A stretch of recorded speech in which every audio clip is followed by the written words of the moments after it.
तर महादेव जानकरांनी 2 दिवसानंतर आपलं मौन तोडत एक निवेदन जारी करून सारवासारव करण्याचा प्रयत्न केलाय।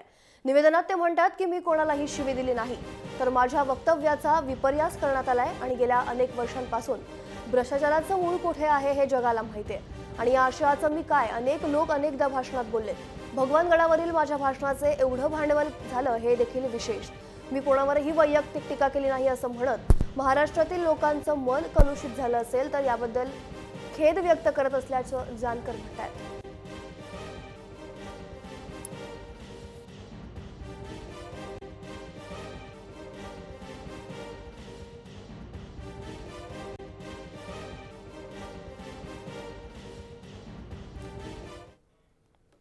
दरम्यान भगवानगडावरून महादेव जानकरांनी बारामती आणि पवारांवर काय टीका केली होती पाहूयात।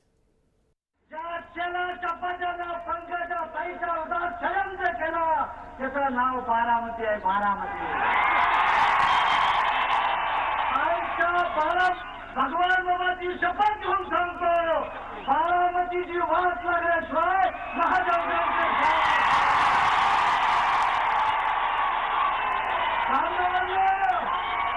बांधवांनो बारामतीची सुपारी घेऊन जो परीचा चमचा काम करतो कधी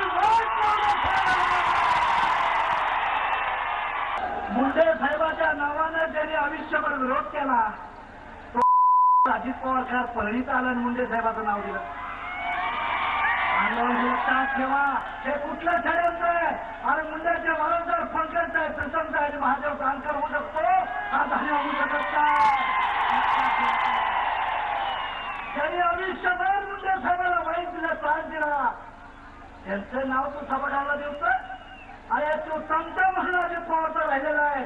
याद राहा, पुन्हा जर षडयंत्र करशील तर तुझी अवस्था फार उलटी करून ठेवेल।